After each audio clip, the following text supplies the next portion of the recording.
Salam hörmətli müəllimlər. Bugün İlham Haşemin kitabından bir maraqlı misalın həllini izahını verəcəyəm. Bir neçə üsulla.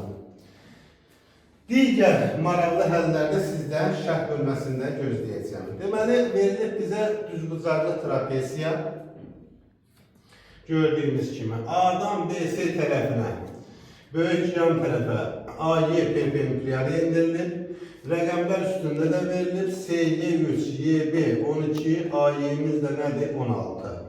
DS x bərabərdir nəyə? Suala. DS-ni tapmalı. Birinci ənənəvi həllə baxaq. Bu AY-nin uzantısı nə? DS-nin uzantısını hər hansı bir M nöqtəsində kəsişdirsək, gördüyümüz kimi 16, 12 Pifagora ədədləri. 16, 12. Onda bura bizə nə verəcək? 20. Gördüyümüz kimi 16, 12. 12'nin 3'ə nisbəti 4. 16'nın da onda 4'ə nisbəti bizə nə verməlidir? 4. Eyni zamanda 20 buradırsa, onda burada nə oldu? 5. Burada oxşarlıq var. Gördüyümüz kimi düzbucaqlı trapesiya olduğu üçün A, D, M. Üçbucağı, düzbucaqlı üçbucaqdır. Üçbucağı A, D, M. Bir de gördüğümüz gibi, bak Y bucağı 90 derece olduğundan bu üç bucağı da düz bucağıdır. Aynı zamanda her ikisinde M bucağı nedir? Beraberdir. Alfa desek, burada bir beta desek, onda burada ne kalacak? Beta. Oxşarlıqdan istifadə edəcəyik burada gördüyümüz kimi. Baxaq bura, beta'nın karşısında x üzerine gel 5 bölünsün. Beta'nın karşısında 4 beraberdir. Diğer tərəfdən 90'ın karşısında burada gördüğümüz kimi bu düz bucağı, üç bucaqda 90'ın karşısı nədir? 20. 20 bölünsün 90'ın karşısında nədir? 5. Və beləcə buradan alırıq x bərabərdir 16'dan 5 çıxanda nə qalır? 11.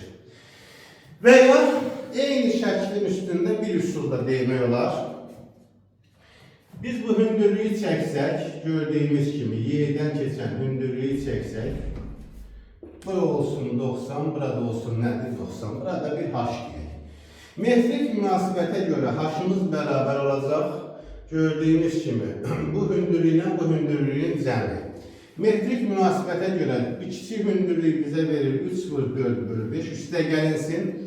Böyük hündürlük də verdi 16 vurulsun 12 bölünsün nədir? 20. Buradan da alırıq. 13, 3 4'ü neçədir? 12 5'e böləndə 2 10'da 4, üstə gəlinsin. Bunları x yaparsam 6, 96, 9 tamamda 6. Bu da bizə nə verdi? 12. Deməli aldıq hündürlüyümüz 12'dir. Pifagor teoreminə görə, yəni Pifagor ədədləri 16, 12 burada olduğu kimi. Burada nədir? 20.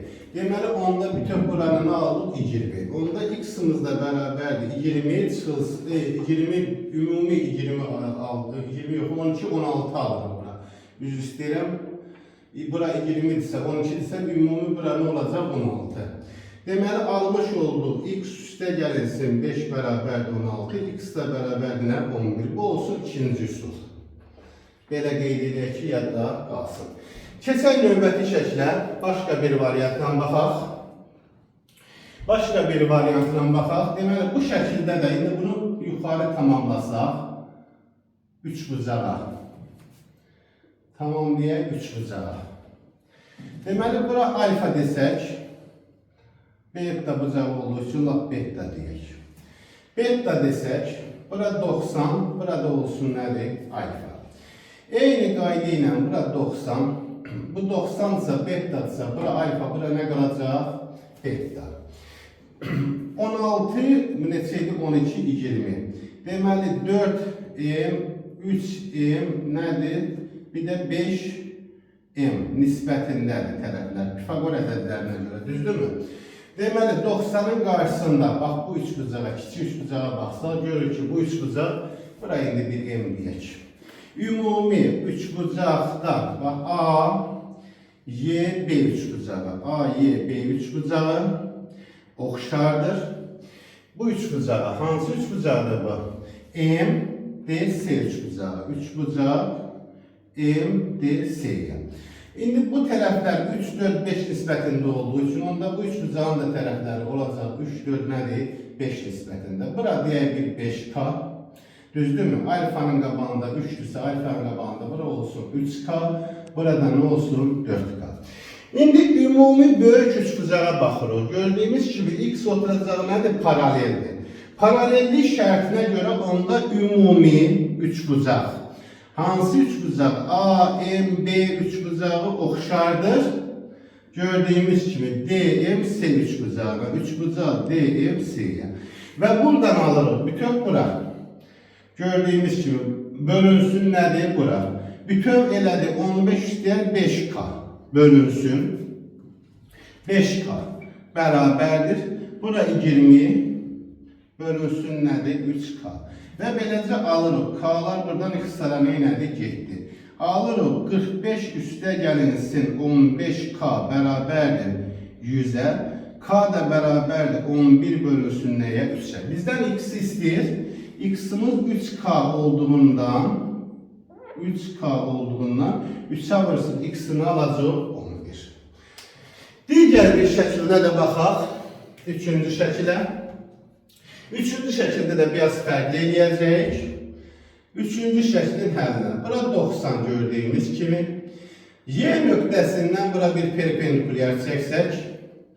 Bir də C nöqtəsindən bir perpendikulyar neyniyək? Çəkək.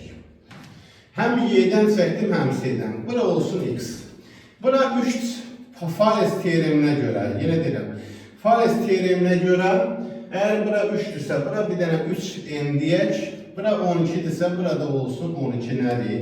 N. Bura olsun C, C1, burada olsun nədir? Y1 hündürlüyü. Baxaq indi bura. Gördüyümüz kimi, metrik münasibətə görə 12n bərabərdir. 12'nin kvadratı bölünsün nə? Bütöv bura neçəydi? 20. Onda alırıq buradan 12'nin kvadratını 20'ye bölündü neçədir? 7 onda 2. Onda k'mız da alırıq nədir? 0,6. Bizdən x'i istəyir. Buranın özü şərtdə 20'miz var idi. Digər şəkildə gördüyümüz kimi Pifagor ədədləri və yaxud 16, 12, 20. Bu hissəni tapmaq üçün də yenə də 20-dən x-i tapanda ümumi 20-dən çıxacaq 3n, bu da 12n, nəyi? 15n. O da bəli 20 çıxılsın 15 vur 0,6.